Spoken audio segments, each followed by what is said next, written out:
La Cour des Gones vous est présentée par LDLC, votre partenaire en informatique.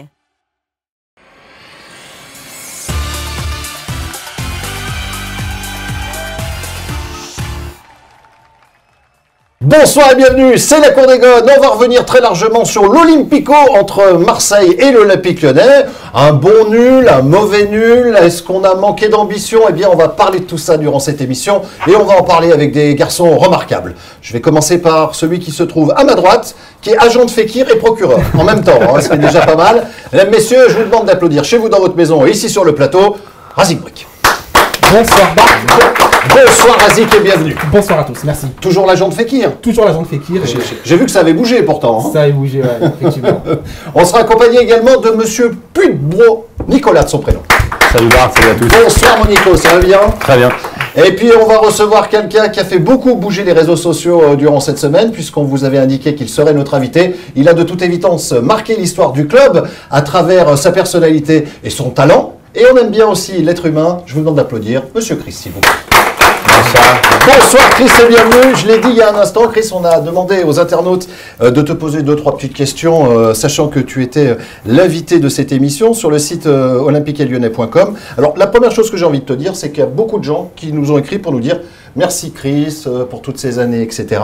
J'imagine que dans ton quotidien, quand tu te promènes, quand tu vas au restaurant, quand tu es dans la ville, les supporters n'ont pas oublié tout ce que tu as fait pour l'OL. Déjà, merci pour l'invitation. Avec plaisir. C'est un grand plaisir d'être là avec vous. C'est vrai que je reçois pas mal des emails aussi quand je me balade en centre-ville. Les gens, il y a une reconnaissance énorme pour tout ce qu'on a fait dans la bonne période de OL. Donc, c'est merveilleux.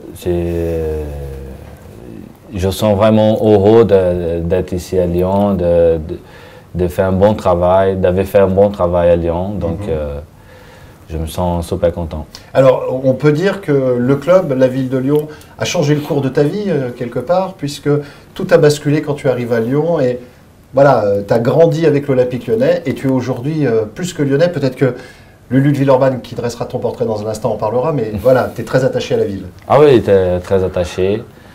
C'est pour ça que je suis revenu sur Lyon pour habiter, pour passer mon diplôme d'entraîneur, pour vivre vraiment. Donc, par rapport à l'histoire que j'ai eue ici, avec l'équipe, avec la ville. Donc, voilà, aujourd'hui, je suis lyonnais. Par rapport à tout ce que s'est passé, on est très bien à Lyon. Ma famille s'y sent super bien à Lyon. Merci Chris d'être l'invité de cette 18e de la Cour des Gones. Et lui aussi, ça fait 18 fois qu'il vient nous rendre visite. À chaque fois pour nous parler évidemment d'un invité différent. Il travaille jour et nuit pour dresser le portrait de nos invités. Plutôt la nuit que le jour. Parfois pas du tout le jour et beaucoup la nuit. Et parfois pas du tout. Lulu de Villeurbanne, mesdames et messieurs. Ça passe. Ben oui, ça passe. J'ai voulu me lever, mais je manque d'ambition parce qu'avec vos 10 kilos perdus, monsieur Lulu, je vous félicite. Hein. Voilà, merci. C'est les 42. Ah oui, ça avec garde, j'ai dit oula, bon deux. Monsieur Bart, mes respects. Bah, mes respects, monsieur Lulu. Monsieur Razik. Attention! Hein, Brick. Non, les bonnes sup. Ah, pardon, j'ai eu peur. Non, Monsieur Pudbon. Voilà. Monsieur Chris. Voilà. Vous êtes content de voir Chris, Lulu? Bah oui, ça fait quelque chose, hein. Ah, c'est lui, quoi. C'est pas Bernard Lacombe, mais quand même. C'est pas loin. C'est pas loin. C'est juste à côté, vous voyez. Ça vous impressionne un petit peu. Le sein, mec, quand même. Bon, là, je suis bien content. Allez, rapidement, j'y fais tout ce qui est pour ça, vous allez voir. Hein. Allez, Chris, c'est qui? C'est quoi, bonté? C'est un gonze qui va à l'essentiel. Ah oui? Oui, parce que déjà, même en s'appelant Cristiano Marquez Gomez, il a fait court. Oui, Chris, c'est amplement suffisant. Pareil avec les cheveux, il a fait court aussi. Mais alors, très court, vous voyez. Enfin, un joueur qui a une coupe de cheveux correcte. Ouais. Pas un gonze qui a pas du cinéma sur la tête. Ah, non. Vous avez vu tous avec des machins, mon Dieu. On dirait qu'ils ont des cheveux parce qu'ils peuvent pas taguer sur les murs. C'est pas remarqué. Bah, bon, ouais. Il est né le 3 juin 1977 à, ben voilà, comment on dit? Guarulhos. Ah oui, c'est pas comme ça que j'allais dire. À Guarulhos, voilà, donc moi j'y disais Guarulhos, hein, bien sûr, voilà. Bon, alors je m'en bats les Rulos. Allez, on y va, on continue. Il a commencé le football au Corinthians de São Paulo. Ouais. Hein, Exact. déjà un signe, Pourquoi? le raisin. Oui, c'est le raisin de Corinthe. D'accord. Mais le Ça, signe, tout de suite. Hein. mais c'est pour ça que j'attendais, vous voyez, je l'avais noté, mais j'attendais. Voilà. Donc le signe, c'est pourquoi le signe? Parce que c'est qu'il a explosé chez nous, au milieu des 3 fleuves. Je vous explique, le Rhône, la Saône et le Beaujolais. Hein, on est d'accord? Bon, je m'explique. Le Rhône, là, j'ai pas d'explication. Ouais. Bien sûr. C'est La un Saône, bordel. oui, la Saône. Parce que rapport à Sao Paulo, vous voyez, on y est. Hein, vous avez compris, Paolo est pour Saint-Paul. Saint-Paulo, vous voyez, Saint-Paulo, vous voyez, Saint-Paul, c'est, comment on explique, c'est là où on finissait quand on se faisait arrêter par les policiers. Eh oui, c'est ça. Hop, les policiers, Saint-Paulo, Saint-Paul. Vous avez bossé plus que d'habitude. Ah bah attention, là, attention, ça méritait un peu quand même. Hein. Alors, d'ailleurs, maintenant, il fait des matchs avec les prisonniers dans la Nouvelle Tôle, vous voyez. Ouais. Là, il sait pas quoi faire. Il Via une association. Bien sûr, mais lui, il sort. C'est-à-dire qu'il va leur dire, dis donc, tu joues pas très bien au foot et en plus, je m'en vais. Allez, t'as compris ou t'as pas compris, hein? Bon, allez, le Beaujolais, 3e fleuve, rapport au Beaujolais, les raisins de Corinthe. Voilà, on a fini. Bon, c'était un guerrier de chez guerrier, un capitaine qui était dur sur l'homme, mais qui n'hésitait pas à monter sur les corners pour débloquer les matchs. Une reprise de volée digne des plus grands attaquants. Oui. Hein, ça se vous rappelez de ça? Putain, il met cette cébule. Voilà. Il a failli rester au Brésil parce qu'il était venu se geler les miches chez les Allemands. Ouais. Monter. Ah, c'est pas bon son. Oh là là, le Bayer Leverkusen, mon Dieu, mais ça se voit qu'il n'y a qu'un Brésilien pour aller en vacances là-bas. Mais vous êtes fous, mon Dieu, mais bien sûr. Allez, les Allemands, ils y ont craint le divin chauve. Eux, ils préfèrent Scarface, vous voyez, c'est l'autre, là, celui qui a un peu, voilà. Celui qui a 3 neurones, un pour chaque pied. Allez. Bref, c'est le plus grand défenseur central que l'OL a vu évoluer, Manin. Hein, il y transmet son savoir aux jeunes des U15. Hein. C'est devenu le modèle de Gérard Bacticle, hein, parce qu'il essaie de lui ressembler. Là, C'est vrai. c'est une catastrophe, mais bon, ça reste un attaquant tout grigné, vous voyez, c'est pas le policier. Alors j'ai envie de dire, Chris, bienvenue dans la cour des gones, montez. Applaudissements pour Lulu Villeurbanne.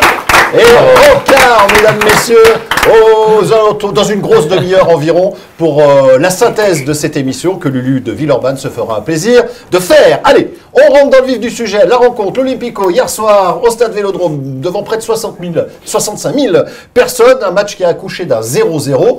Juste avant de parler du 11 de départ, parce qu'on a pris pour habitude de démarrer avec ça, et ça a beaucoup de sens. Est-ce que c'est un bon 0-0? Parce que on a dit que c'était un match de haut niveau. Et puis j'ai lu ici et là que finalement, pour certains, ça avait accouché d'une rencontre assez médiocre. Quel est votre avis? Moi, je trouve que c'est pas un match très réussi de la part de l'Olympique Lyonnais, certainement dû à l'agressivité et au bon pressing mis par les Marseillais. Après, c'est sûr que le résultat de Paris nous arrange. Notre match Je parle vraiment du score, hein, Nicolas. Le 0-0 0-0, voilà. De manière très sommaire, est-ce que c'était un bon 0-0 pour toi? Est-ce que tu as pris du plaisir à regarder le match? Il y a eu des arrêts de gardien, donc voilà pourquoi. Non, mais voilà pourquoi il y a eu 0-0. Anto a fait des arrêts, Mandanda en a fait aussi, donc s'il n'y avait pas eu de Simon Gardien, il y aurait eu des buts. 5 arrêts pour Mandanda, 6 pour Anto Lopez. Oui, bon 0-0 d'un point de vue comptable. Lorsque tu regardes, l'OL est toujours leader. Il faut regarder le classement. Hein. Il faut regarder le classement. Il faut regarder aussi le résultat des concurrents. Sans parler de Sarazik, vraiment rester sur la rencontre. Le 0-0, est-ce que c'était... Voilà, oui, parce qu'à la fin, ça aurait pu finir pour 1-0 pour l'Olympique de Marseille. Donc je pense que lorsque tu es Lyon, tu quittes le stade Vélodrome avec 0-0 et avec le point du match nul, je pense que tu es satisfait. Chris, est-ce que tu as pris du plaisir à regarder la rencontre? Oui, on a eu pas mal de occasions de les deux côtés. Après, le point à la fin, c'est bien, parce qu'on reste toujours devant, donc par rapport au match de Paris. Mais je crois que c'était un très bon match. On aurait tous signé pour un match nul avant la rencontre, je crois. Non, et surtout pendant, même. Surtout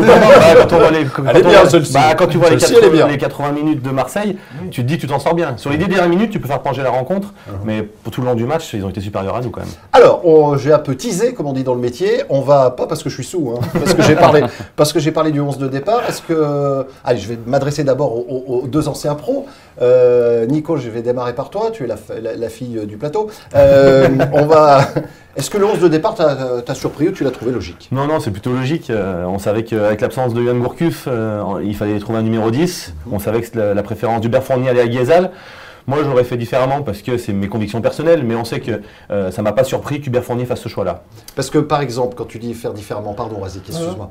J'aurais plutôt pensé à quoi? Moi, j'ai tendance à penser que Ghezzal, il est un peu mou, un peu tendre pour ce genre de match. C'est un match de très haut niveau.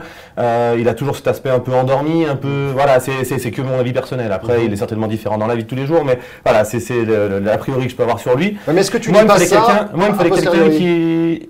En plus, c'est plus facile de dire ça après le match. En plus de ça, il a confirmé mes pensées. Maintenant, Fekir, c'est beaucoup plus dynamique. Il a besoin d'une ou deux touches de balle seulement pour jouer. Ou là, Ghezzal en a besoin de 3 ou 4. Et je pense qu'au milieu de terrain, il fallait quelqu'un qui soit un peu plus dynamique. Et vu la rentrée de Yattara contre Montpellier, j'aurais peut-être testé Yattara ou Ndié pour gagner un peu en profondeur, ce qu'il a fait par la suite. Razik? Non, j'allais dire effectivement que dans la tête d'Hubert Fournier, Ghezzal est numéro 10, il le voit comme ça en tout cas, et dans une certaine logique. Alors effectivement, moi comme Nico, je suis d'accord avec lui, j'aurais pas fait ça, mais effectivement c'est logique d'un point de vue, enfin dans la tête d'Hubert Fournier. Par rapport à ce qu'il fait habituellement voilà. Hubert Fournier. Vous n'êtes pas un peu gonflés tous les deux, parce que c'est facile de dire après la rencontre, alors que Ghezzal est sorti au bout d'une demi-heure, que vous n'auriez pas mis Ghezzal au départ. On en a parlé d'autres émissions. C'est par rapport à ses caractéristiques, pour moi Ghezzal n'est pas numéro 10 par exemple. C'est un ailier gauche de formation, donc effectivement un joueur de couloir. C'est un joueur de couloir, donc par rapport à ses caractéristiques, j'ai toujours dit, pour moi il n'est pas numéro 10. Mais encore une fois, en tant qu'entraîneur, Hubert Fournier est dans une certaine logique. Chris? Il a tout dit. Il n'est pas un numéro 10. On ne peut pas comparer Ghezzal à Gourcuff. Tu vois, Ghezzal, il joue sur le côté. Donc, mais il n'avait pas de choix, il n'avait pas un autre joueur pour jouer au numéro 10. Parce qu'il avait tenté Malbranck. Il a tenté Malbranck, on sait que c'est pas son meilleur poste. Donné, et les résultats qu'on a eu avec Malbranck en numéro 10 n'ont pas été satisfaisants. Il aurait pu mettre Nabil Fekir, parce que c'est son poste au départ, Nabil Fekir. Alors c'est vrai que la doublette Lacazette-Fekir, habituellement, marque beaucoup de buts, sont très complémentaires. Mais là, pour le coup, il nous fallait, je pense que Nabil Fekir aurait été meilleur en numéro 10. Alors, on va parler, puisqu'on évoquait ce choix de mettre le petit Ghezzal en numéro 10. Est-ce qu'il a grillé une des dernières cartouches, Rachid, ou est-ce que vous me trouvez dur? Parce qu'hier, il n'était pas dans le coup. C'est pas un cadeau. Ça peut arriver. C'est pas un cadeau qu'on lui a fait. On le fait rentrer dans un match comme ça. Il n'a pas beaucoup de temps de jeu. Et on le fait rentrer dans un match très important, avec une intensité, avec du rythme. Et lui, il n'en a pas, justement, parce qu'il ne joue pas assez. Donc, du coup, je pense que c'était de le mettre en difficulté dès le départ. Et puis, pas un poste qu'il affectionne, pas son meilleur poste. Donc, c'était compliqué pour lui de faire un bon match. Chris? Je suis d'accord. Je crois que lui, c'est un jeune joueur. C'est pas son poste. Donc, c'est un joueur important. Il a fait des bons matchs. Il est toujours là présent. Des fois, je vais à l'entraînement et il s'entraîne super bien. Donc, c'est un joueur qui va aider l'équipe à la fin. Les gens ont été durs avec lui sur Twitter, sur les réseaux sociaux. Ils ont même dit qu'il n'avait pas de niveau pour jouer à l'Olympique Lyonnais. Mais aujourd'hui, c'est un jeune joueur qui n'a pas d'expérience, qui manque de temps de jeu et qui demande qu'à progresser. Nabil Fekir a eu la chance de jouer toute la saison et c'est pour ça qu'on le voit évoluer au fur et à mesure. Il a su saisir sa chance. Ghezzal, dans un poste qu'il n'affectionne pas, a fait quelques bons matchs, mais hier la marche était peut-être un peu trop haute aujourd'hui pour ses qualités d'aujourd'hui. Razik, et puis ce qui est compliqué pour un remplaçant, c'est de se mettre au niveau. Et l'Olympique Lyonnais, n'oubliez pas, c'était en août dernier, l'OL était 17ème. Alors voilà, l'OL ne visait pas la 17ème place, heureusement. Mais si l'OL jouait les 10 premières places, un Ghezzal, ça va. Sauf que maintenant l'OL a des ambitions. L'OL est leader du championnat, doit hisser son niveau de jeu, etc. Joue la Ligue des Champions. Donc effectivement, Ghezzal est un peu pour une équipe aussi ambitieuse à l'instant T pour être le titulaire de ce poste-là et dans cette équipe. Mais est-ce que c'est pas là où tu marques des points justement en rentrant sur des matchs comme ça où tu prouves que tu as ta place et tu mets le doute à l'entraîneur si la marche est trop haute, la marche elle est trop haute. Il faut de l'apprentissage justement, il faut qu'il joue, il faut qu'il progresse et ça se trouve dans 2-3 ans, il aura les capacités, les épaules pour toi aujourd'hui la marche est trop haute pour la faire courte. Pour lui oui. D'accord. Mais on se rend compte qu'on n'a pas de remplaçant à Gourcuff, on n'a pas de remplaçant à Gonalon parce que le jour où Maxime n'est pas là, on n'a pas de vrai numéro 6 qui est de ce niveau-là, parce qu'il revient au fur et à mesure, mais aujourd'hui on l'a pas. Il y a 2-3 postes comme ça, Lacazette, à 3 postes importants, on n'a pas de vrai remplaçant. Oui, mais là, il ne peut pas rater une opportunité comme celle-là. Tu vois. Dans 2-3 ans, peut-être qu'il ne sera pas plus à Lyon, un grand club. Donc c'est là, il faut profiter. Il a eu un match spectaculaire contre Marseille, à Marseille. C'est un rêve de jouer là-bas. Si t'as pas les capacités... Et là, il faut prendre les décisions, il faut montrer. Si t'as pas les capacités de le faire, c'est la Lyon parce qu'il a la capacité. Maintenant, c'est à lui. Limite sur ce match-là. Alors, s'il est à Lyon, tu disais, Chris? C'est de Lyon, il doit être prêt. Il va se mettre au niveau, sachant qu'Hubert Fournier l'a prévenu 2-3 jours à l'avance qu'il serait titulaire. Parce que j'ai déjà assisté. Mais justement, est-ce qu'il a pas fait le match trop tôt dans sa tête? Je sais pas, mais en tout cas, il était averti à l'avance, il était mis dans les bonnes dispositions, quelque part, de se dire, voilà, tu seras titulaire, à toi de prendre les clés et d'assurer, effectivement, et de répondre présent lors de ce choc à Marseille. Allez, on continue à dérouler la rencontre. Enfin, elle a eu lieu hier, hein, je vous avertis, hein. Mais on en parle encore aujourd'hui parce qu'on est comme vous qui nous regardez, on adore l'Olympique Lyonnais et on adore refaire le match, comme disait Eugène Sacomano. On va parler maintenant de quelque chose qui m'a beaucoup énervé durant la rencontre, c'est que si on ne gagne pas les duels, on ne gagne pas les matchs. C'est pas possible, ça n'existe pas. Et hier, très franchement, on a été un petit peu bébé, quoi. Enfin, je sais pas ce que tu en penses, mais on s'est fait bouffer. On s'est fait secouer. Non, mais on s'est fait secouer, on n'a pas eu les duels, enfin j'ai pas les stats, mais on n'a pas dû en gagner beaucoup. Oui, c'est vrai qu'un match comme ça, c'est pas la technique, c'est surtout dans l'engagement, c'est dans le duel. Déjà, moi, quand j'ai joué, mon premier truc, c'était gagner le premier duel. Pour comme ça, dire c'est moi le patron. Comme ça, c'est là, je suis prêt pour le match. C'est vrai qu'on a... Une toute petite parenthèse, une histoire que j'adore, une parenthèse que j'adore vraiment. Quand vous jouez contre le Real, et que tu es avec Claudio, et qu'il y a un Brésilien en face qui s'appelle, rappelle-moi son nom. Robinho. Qui dit, qui c'est ces deux Brésiliens? Oui, pas. Et eux, ils sont devenus fous. Ils l'ont découpé direct. Ça vous avait vexé. C'est ça, c'est ça. Bien sûr, Juninho, il était en équipe nationale, et c'est là qu'on a pris. Donc Robinho, avec la rigolade, tout ça, il dit, mais c'est qui les deux? Il a vu qui c'est. D'un coup, premier ballon qu'il a touché, direct. Voilà, c'était pour la petite histoire. On va revenir, j'ai perdu le fil des duels. Ouais, tu as dit que c'était très important lorsque tu étais joueur, de gagner le premier duel. Premier duel pour montrer qu'on est là, qu'on est prêt pour le match. Donc c'est vrai qu'hier, on a perdu pas mal de duels importants dans la rencontre. Mais on a fait un bon match. Je crois le début, si Alex il marque l'histoire, ça allait changer. Mais bon, c'est compliqué. Ouais, bah, c'est un constat qu'on peut faire. Nico. Dans les grosses rencontres, on subit l'impact physique plus qu'on l'impose. Donc c'est récurrent contre Saint-Etienne, contre Paris, contre Marseille. Dans les gros matchs, on se fait bouffer dans l'impact physique et dans l'engagement. Et pourtant, c'est là peut-être qu'il va falloir progresser si l'année prochaine on veut faire une belle campagne européenne, parce que les matchs de Ligue des Champions, c'est avant tout sur l'engagement physique que ça se gagne. Bien sûr. Techniquement, on a le niveau, on a les capacités.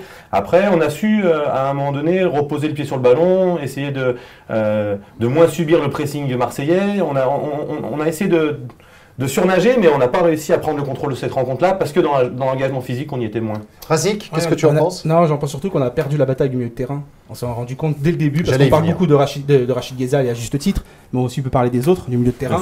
Et effectivement, on a perdu cette bataille du milieu de terrain, et on a vu tout de suite qu'effectivement, les attaquants n'avaient pas de ballon, et surtout après, les attaquants n'ont pas été en réussite. Mais est-ce que tout ça n'est pas en relation? Tu parles des duels. C'est en corrélation, mais du coup, tu prends mais dans ce type de match, au milieu. Dans ce type de match, la bataille du milieu de terrain est très importante. On a perdu tous les duels, même Alexandre Lacazette, c'est un duel qui perd face à Mandanda. Donc en fait, dans les duels, on n'en a pas gagné beaucoup, en effet, et c'est ce qui a fait la différence. Et c'est aussi le gros pressing et la méthode de travail de Marseille. Ils ont mis un gros pressing, un gros engagement, parfois à la limite d'ailleurs, au niveau des contacts. Bon, après, ça fait partie du football. Mais on a pu voir que la débauche d'énergie dépensée par les Marseillais aurait pu nous sourire dans les 15 minutes du match. On aurait pu faire le hold-up parfait avec quelques occasions sur la fin. On n'a pas su concrétiser, on était moins bien dans l'efficacité hier. Chris, est-ce que tu penses que c'est les duels perdus qui ont fait que le milieu de terrain pendant 80% de la rencontre a été un petit peu submergé? Est-ce que tu penses que c'est dû à ça ou ça n'a rien à voir? Non, déjà, on a vu un Ghezal qui n'était pas prêt pour les duels, pas prêt pour le match. Donc là, on se fait un peu bouger. Après, le changement tactique, on a mis 3 attaquants aussi, donc on a perdu un peu le milieu de terrain, comme il a dit. Et là, le milieu de terrain, c'est dans un match important comme celui-là, c'est le cerveau. Si tu perds le milieu de terrain, normalement, tu ne maîtrises plus. Donc, le milieu de terrain, c'est le cerveau. C'est bien ça. Non, c'est très très bien. Dans une équipe de foot, c'est vrai que si tu n'as pas un milieu qui fonctionne bien, tu as beau avoir les meilleurs défenseurs du monde et les meilleurs attaquants du monde, ça ne marche jamais. Oui, bien sûr. C'est le constat qu'on peut faire sur toute notre saison. Quand notre milieu de terrain a été, l'équipe a été. Est-ce qu'on peut considérer que ce match nul est une chance pour l'Olympique Lyonnais au regard de la rencontre? Je ne parle pas au point de vue comptable. Voilà. Juste on regarde le match. Est-ce qu'au point, ça mérite un match nul ou est-ce qu'on a perdu au point? Bon, clairement, on s'en tire bien en faisant match nul. Sur le match, on ne méritait pas forcément de gagner sur le match d'hier. On aurait pu le gagner sur la fin, on aurait pu le gagner sur l'occasion de la casette au début du match, mais sur l'ensemble de la rencontre, si on fait une vraie analyse, Marseille aurait mérité de gagner plus que nous en tout cas. Même si sur les stats, je crois c'est équivalent. C'est ce que tu me disais, toi. C'est vrai que j'ai pas regardé en pro. Je suis pas plus un grand fan. J'ai un petit stagiaire qui s'appelle Eric. Ouais. Qui a confirmé ce que je viens de te dire. D'accord. Il m'a donné toutes les informations. D'accord. Voilà. Non mais tout ça pour revenir. Donc est-ce que pour vous on est un peu chanceux? C'est un bon match nul. On est content. Enfin, je pense que. Non, je parle pas du point de vue comptable. Non, mais au-delà de l'aspect comptable, on est content de ne pas avoir perdu ce match et d'avoir fait un match nul. Bah, bien sûr. Moi qui aime la boxe, par exemple, la boxe, forcément, on aurait perdu. Tu soulèves la main du Marseillais. Bien sûr, bien entendu. Je crois que le problème, c'était le résultat de Paris. C'est-à-dire C'est-à-dire que comment le groupe a vu le match que Paris a perdu, ils ont été plus rassurants. Ils ont dit non, là, on va être leader, n'importe qui. Mais au moins, on doit pas perdre. Donc, ils ont joué, ils vont essayer de jouer. Je pense que psychologiquement, ça a joué. Ah, ça travaille. Pourtant, quand vous avez été champion à Paris, vous avez fait une fête pas possible, le lendemain, vous avez joué sous. J'ai les informations. Ouais, un peu. Non, mais faut quand même le dire, parce que lui, au moins, il est honnête. Non, mais comme Paris a perdu le match, tout ça, un point, à la fin de saison, c'est important. Un match contre Marseille. Je pense qu'il y a une petite décompression, mais où je ne suis pas forcément d'accord, c'est qu'on aurait pu creuser l'écart, justement. On aurait pu profiter avec une victoire à Marseille, de mettre Marseille à 7 points, de mettre Paris à 4 ou 5, enfin à 4 points, à 4 ou 5 points. Je ne sais plus compter. Enfin bref, on aurait pu prendre le large en fait. Et on aurait pris une belle option pour la Ligue des Champions directe, voire le titre. Donc décompression, je pense que c'est une certitude, parce que tu joues avec une vraie sérénité en sachant que le vrai constat qui est hallucinant, c'est que sur les 5 derniers matchs, il y a eu statu quo, alors qu'on avait 3 matchs à l'extérieur et qu'on pensait vraiment que ça allait être un moment charnière pour l'OL. Et les résultats ne sont pas formidables. On a pris 4 points sur 9. C'est pas, voilà, on aurait pu croire qu'on allait nous passer devant. Et en fin de compte, ils n'ont pas pris. Donc je pense qu'on a gâché une opportunité hier. Mais on s'en sort bien avec le match nul. C'est ça qui est paradoxal. Est-ce que tu suis Nicolas en disant qu'au bout du bout, finalement, on a loupé un coup hier soir? Oui, je suis complètement d'accord. On a loupé le coup parce que là, on pouvait éliminer Marseille pour le titre. Tu vois, ils jouaient contre Paris, juste contre Paris.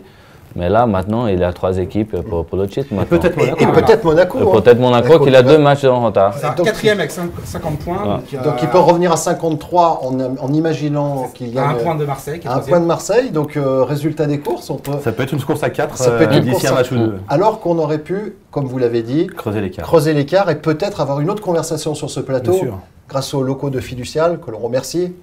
C'est de la location, on paye tous les mois, je vous avertis.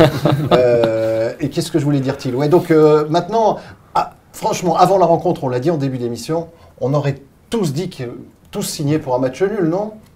Moi personnellement, oui. J'avoue, c'est un bon résultat. Ça reste un bon résultat. Ça reste un bon résultat. On continue à faire tourner le compteur, mais après, on est gourmand et puis on a envie de pouvoir saisir ces opportunités-là pour se rendre la fin de saison super agréable. Jouer le titre, c'est fabuleux. Donc du coup, c'est dommage d'avoir loupé cette occasion. Mais après, vu la physionomie du match, on s'en sort bien. Donc, j'ai compris ce que tu as. Alors en parlant de la physionomie du match, je vais te donner la parole dans un instant. Non, pas de souci, c'était pour confirmer, juste dire qu'effectivement le résultat du Paris Saint-Germain était très important. Les joueurs, ils ont regardé le match, ils sont dans un hôtel, ils regardent le match et ils se disent finalement si on part du Vélodrome avec le point du match nul, c'est pas mal. Tu savais de toute façon que tu resterais leader quoi qu'il arrive à la fin du match. Donc il a raison Chris, je pense que c'est important ce match du PSG.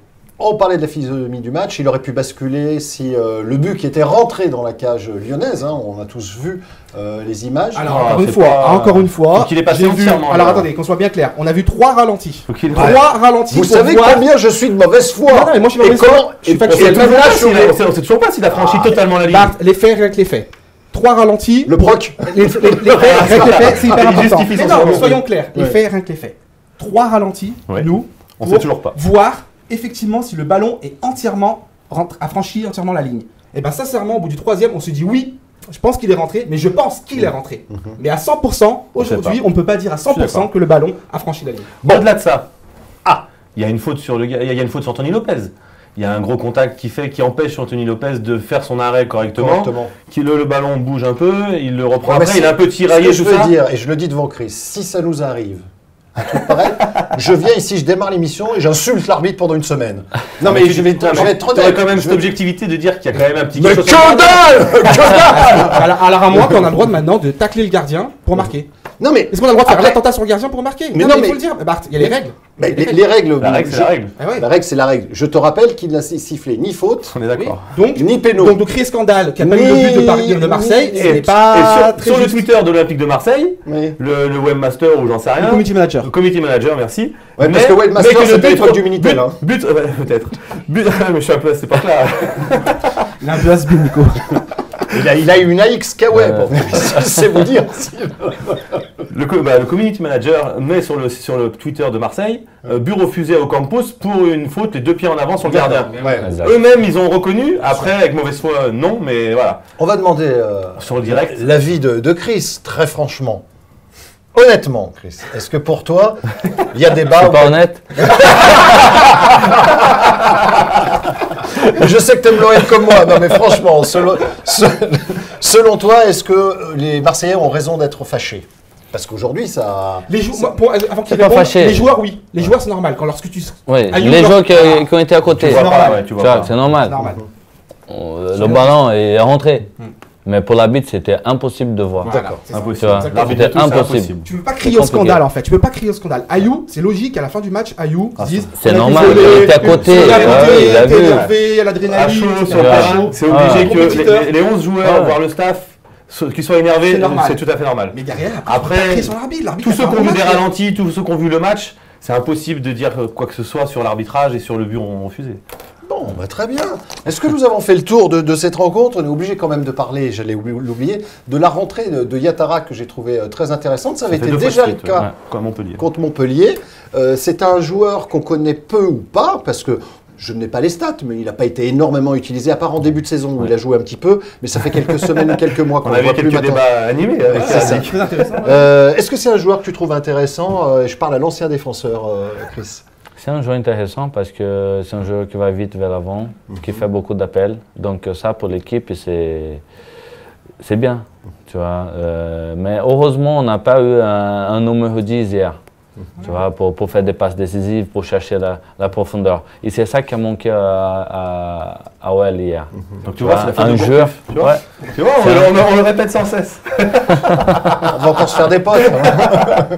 Non, mais plus sérieusement, quand Chris nous dit justement que c'est oui. un garçon qui, est, voilà, qui aime les appels. Il qui a aime beaucoup la rongé son profondeur. frein, il a pas beaucoup joué. Il y a l'adjoint Michel Ardouin, c'est ça Audrin. Audrin. Michel Audrin. Audrin. Qui en parlait Vous êtes calés, les mecs. Ça, c'est un nouveau, c'est Michel Audrin qui était avec Le Hubert président, Fournier, Jean-Michel. Ouais. Non mais il en parlait dans la semaine en disant qu'il travaillait très bien à l'entraînement et que c'était un juste retour des choses. Après avoir travaillé, qu'il puisse avoir sa chance et pour le coup il saisit un peu l'opportunité. Donc, Exactement, c'est ce que j'avais dit, tu te rappelles, lors d'une l'époque, émission, j'avais c'est dit, boss, parce qu'il y avait l'histoire de Yatara où il avait été sorti, etc. Boss à l'entraînement, et derrière, si le mec il bosse beaucoup. il a toujours raison à un moment ou à un autre. C'est pas que j'ai toujours raison, c'est que c'est un futur coach, Chris, il va le dire. Alors que t'as un joueur comme ça, même en U15, j'imagine, boss, et derrière, si t'es c'est bon à ça. l'entraînement, façon, je te ferai jouer. Ah ouais, il faut montrer à l'entraînement. Si t'es pas bon à l'entraînement, tu joues pas. Et là il a confirmé en match, sur ses 2 rentrées, il a montré qu'il pouvait apporter quelque chose. Bon, donc est-ce que c'est un garçon à revoir à court terme selon vous? Dans sa forme du moment par rapport à ses rentrées, je pense qu'il mérite de jouer un peu plus qu'un quart d'heure. Après, peut-être pas un match entier, mais en tout cas, il pourrait rentrer un peu plus tôt. Allez, on va maintenant passer, si vous le voulez bien, à la Ligue 1. Parce qu'il s'est passé, on va faire 5 minutes là-dessus, il s'est passé des choses extrêmement importantes. On va parler du buzz, du grand buzz. Zlatan qui traite le pays qui lui donne une dizaine de millions d'euros par an. Note d'impôt, de pays de merde. Je dis 10, mais c'est peut-être 12, hein, on est place après, on ne sait pas bien. Ou 15, on ne sait pas. Alors après, c'est une phrase facile que je viens de faire là et c'est limite Bien démago. sûr. Mais et c'était surtout pour rire. Mais c'est vrai qu'on a tous été un peu surpris de cette réaction. Sur le moment, je lui en voulais beaucoup et après, on se dit, Ouais, quand tu es à chaud, tu c'est sors du insanguin. match, est-ce que... Voilà, je veux pas légitimer, hein, mais est-ce que ça s'explique pas un petit peu quand même? Est-ce que tu n'as pas dit des choses qui te dépassaient à la sortie d'un match parfois? Je le comprends, je me mets à sa place par rapport aux arbitres. Mais comme il a dit, un pays de merde, ça, il a dépassé un peu. Ça, on ne peut pas dire. On est en France, on est dans un pays où on travaille tous les jours, on vit. ça parle pas de foot. Ouais. Tu Là, vois. on parle d'autre chose, je suis d'accord. Ça parle d'autre chose. C'est exactement ça en fait. Razik. Le problème, c'est est-ce qu'on aurait accepté qu'une personne, peu importe, un homme politique, un jeune ou n'importe qui qu'on interroge, puisse dire que ce pays est un pays de merde. On l'aurait pas accepté et on aurait raison de ne pas l'accepter. Donc on ne peut pas l'accepter d'un joueur de foot. Qui puisse être énervé contre l'arbitre, qui puisse être énervé contre son président, ses coéquipiers, ses adversaires. Pourquoi pas? On est sur un terrain de sport. Mais là, il a été trop loin. Il a été trop loin et il a beau être un bon joueur ou pas, peu importe, les goûts et les couleurs, ça se discute. Il a beau être une star, il n'a pas le droit de dire ça. C'est inadmissible. Bravo! Mesdames, messieurs, voilà, le crank est extraordinaire. On va tout de suite vous remettre ce trophée. Bravo! On va, si vous le voulez bien, maintenant terminer cette émission avant de rejoindre notre camarade, enfin, avant que Lulu de Villeurbanne vienne nous rejoindre. Poser 2-3 questions à Chris, encore une fois, grâce au site olympiqueetlyonnais.com. Mais juste avant, voilà, il y a Razik qui voulait savoir est-ce que tu penses que la Ligue 1 a progressé? Ou est-ce qu'elle a régressé? Quel niveau? Au niveau technique, au niveau athlétique, parce qu'on a le sentiment que, enfin moi j'ai une idée, mais c'est... On critique beaucoup la Ligue 1, tu l'entends souvent, on critique la Ligue 1, etc. Ouais, ça fait des années. Est-ce qu'elle est plus forte aujourd'hui qu'à ton époque ou l'inverse? Voilà. Non, aujourd'hui, on voit que ça a changé un peu parce qu'on voit qu'il y a pas mal de jeunes dans les équipes. Donc, c'est une formation. Il a beaucoup de talent. On voit des bons matchs, mais on voit des mauvais matchs aussi. Tu vois. On ne sait pas si a progressé vraiment, si on aime toujours au même niveau. Si on aime vraiment au même niveau. C'est compliqué de dire.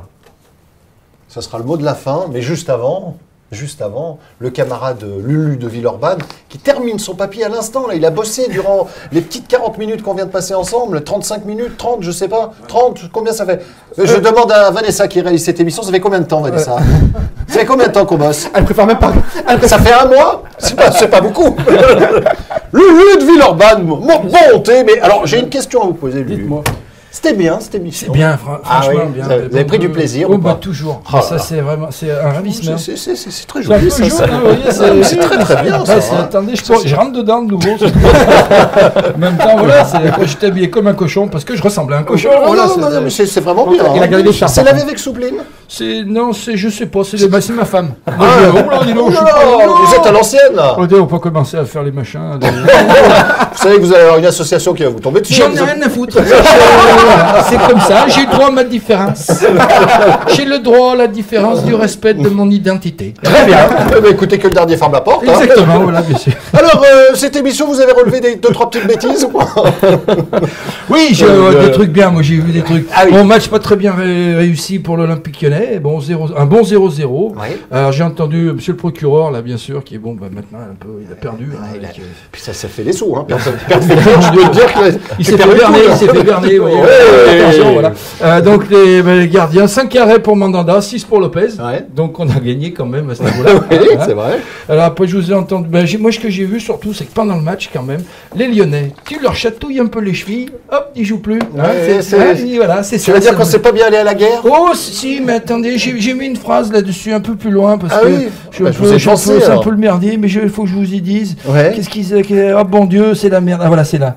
Oui. Alors c'est une phrase que j'aurais pu entendre de la bouche des Lyonnais à la fin du match. Il dit on aurait pu creuser l'écart, mais les Marseillais voulaient pas, ils étaient méchants et ils ont pas arrêté de nous mettre que des coups. C'était un peu ça que j'ai vu. Oui. Il dit oh mais moi il m'a pris le ballon, il m'a poussé. Oh là là. Enfin voilà, c'était un peu dommage quand moi je viens d'un sport où on fait pas ça. Oui, vous aimez le rugby, vous. Hein. Lui, il aurait pu faire un bon rugby. J'ai bien aimé l'histoire avec Cassapa et le ça mec va. du Real. Là. Ouais. Oh mon Dieu, Ça vous m'a a plu, ça. Oh là là, ça m'a plu. Ah, mais ça. il y en a plein des comme ça. Ah, mais on va rester 5 minutes. Alors après, c'est un joueur de couloir, mais alors oui, on parlait de Guézal, donc 11 de départ, et un peu mou, un peu tendre. Hein, Ouais. ce que j'ai dit, certificateur, là, moi j'ai mis des tweets, j'ai dit qu'il a l'impression qu'il sort du lit à chaque fois. Je peux vous remarquer au début du match. commence le match. Qu'est-ce que vous faites dans ma chambre? Voilà. C'est le mec, quand même, il doute pas, il pense qu'il y a 65 000 personnes qui viennent le regarder dormir. Bon, ben ça, c'est pas grave. Hein. Donc, c'est un joueur de couloir, mais le couloir qui amène aux chambres, bien sûr. Voilà. Bon, mais moi, ce que j'ai envie de dire, c'est que si on avait voulu le défoncer, le gamin, on n'aurait pas mieux fait. Hein. Psychologiquement, là, il est. Ah, bah là, c'est dur. On l'a vu sur le banc, le pauvre. Oh mon Dieu. Le regard. Le même que d'habitude, ça, on va pas. C'est toujours le même. Là, on investit sur deux choses, mais il est toujours comme ça. Non, je parlais du regard lorsqu'il sort et qu'il arrive pour saluer ses coéquipiers. Bien sûr. Puis il avait vu après, pendant la deuxième mi-temps sur le banc. La capuche, il était pas bien. Oh, Bichette, mon Dieu. Alors bon, j'ai entendu, l'appui de boiserie, hein, ça s'est mélangé, voilà, une bonne pluie de boiserie. Alors, et là, on peut vraiment pas dire le contraire. Silence dans les Si la marche est trop haute, la marche est trop haute. Attention, là c'est. Qu'est-ce que vous pouvez pas, c'est. Voilà. Il a dit pareil. Quand on veut voir, on voit. Oui, c'est vrai. Mais bien sûr, continue. Continue à prendre l'exemple sur Rod Fanny. Allez.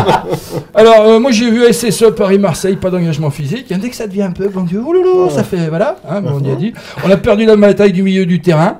La seule bataille qu'on ait gagnée, c'est la bataille du gardien de but, finalement. Hein, parce que le reste était, voilà. Bon, alors, alors qu'est-ce que j'ai. Oui, ça, je sais pas si je l'ai fait. Si le milieu du terrain, c'est le cerveau. Donc les gardiens de but, c'est. Bon, c'est le trou. Allez, on dit pas. Allez, voilà. Alors, 3 ralentis pour voir. Ah oui, 3 ralentis. Considéré comme ça. Oui, mais ça, on sait bien. Faut serrer les miches quand on est dans les cages. Allez, bon. 3 ralentis pour voir l'arbitre. On n'a pas vu le ballon. Hein. En revanche, il y avait Gamel. Hein, quand même. Il y avait Gamel.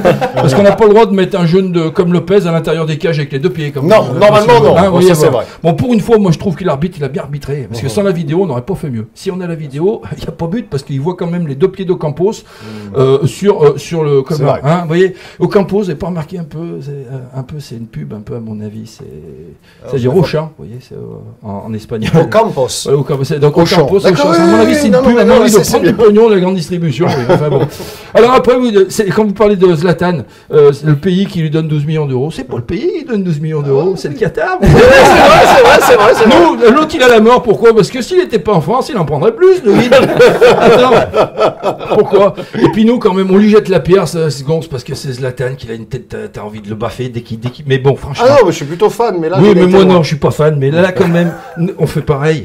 Essayez de vous prendre un PV comme ça pour vous être garé 5 minutes de trop sur. Et qu'est-ce que vous dites? Vous dites, je l'ai bien mérité. J'ai été, voilà, c'est pas citoyen ce que j'ai fait. Vous dites, mais non, putain de pays de merde. Allez, voilà, maintenant la Ligue 1 a progressé. Ça, je sais pas dans quel sens. Allez, en vous remerciant. C'est messieurs dames. Bravo pour votre synthèse, Jules. Restez avec moi. Ça vous gêne pas, On va juste vous rappeler que c'est quelle caméra que je dois regarder? C'est celle-ci. On va juste vous rappeler, j'ai l'impression qu'il faut que je me mette comme ça, non? Faut regarder la fille, faut regarder la caméra. Pardon? Faut regarder la caméra, pas la fille derrière. C'est l'italien en vous qui ressort. Oui, c'est ça. Mais enfin, les gens ne savent pas qu'il y a une fille derrière, donc on leur a expliqué maintenant. On leur dit, voilà. Ouais, c'est mieux, c'est joli, vous verrez. C'est pas comme dans les autres émissions. Ah non, elle est très très bien. Puis surtout quand elle vient comme ça en petite tenue, c'est assez étonnant de l'avoir en nuisette quand même. Mais moi, je trouve qu'il n'y a pas de tenue. Ah bah maintenant, parce qu'elle vient de l'enlever. Elle a chaud en même temps. Voilà. Ça, c'était le petit joke entre nous. On va vous rappeler que pour le match de Nice, ni Lacazette, ni Bédimo, ni Umtiti seront là, puisqu'ils seront tous les 3 suspendus. Donc, il va falloir trouver des solutions via, j'imagine, les choix du coach et de son staff. Nous avons fait le tour, messieurs? On a fait le tour, match samedi à 16h. Vous serez au stade? Je serai au stade. Très bien. Nico, au stade. Très bien. À côté de Razik. À côté de Razik, pour olympiquelyonnais.com. Exact. Toi aussi, tu seras au stade? Moi aussi, à côté de Bernard. Parfait. C'est un autre style. C'est un autre style. Tu embrasseras Bernard pour nous. On s'en caille. Je vais venir. Vous êtes avec le fiston rugby, ou non? Mais bien sûr. Je m'en sens tu vois des matchs où on gagne. Je m'en sens bien. Alors Lulu, on va dire au revoir aux gens. On va remercier notre invité aussi. Merci beaucoup. Merci pour toi. Applaudissements pour Chris, s'il vous plaît. Merci. Il a eu la gentillesse de venir. Merci beaucoup. C'est le vrai rendez-vous de tous les supporters de l'Olympique Lyonnais. C'est grâce au site olympiqueetlyonnais.com. Et c'est la cour des gones. C'est incontournable maintenant. C'est ça, c'est comme ça. Les vrais supporters regardent cette émission et vous êtes encore une fois de plus en plus nombreux. Et on va en profiter d'ailleurs pour remercier notre camarade Thierry de l'association des Rouges et Bleus qui s'occupe de la page Facebook La Cour des Gones et qui est venu nous voir. Donc on le remercie, on le salue et lui aussi c'est gratos. Donc. Oui, bah c'est la maison gratos. En fait. C'est comme ça, c'est bonjour. C'est pour ça que je perds du poids de vie. Donc on va se retrouver dès la semaine prochaine. Merci messieurs. Et puis lui on va dire au revoir. Ça. Attendez, je pose le truc. C'est qui vous dites comment c'est ça non, c'est l'Olympique Lyonnais. Oui. Non, c'est à vous, ça, je peux pas vous. C'est avec l'accent lyonnais, moi, ça me fait du bien. L'Olympique Lyonnais, c'est comment vous dites déjà c'est une formidable. Voilà, c'est une formidable raison d'être heureux. Formidable. Bonté. La Cour des Gones vous a été présentée par LDLC, votre partenaire en informatique.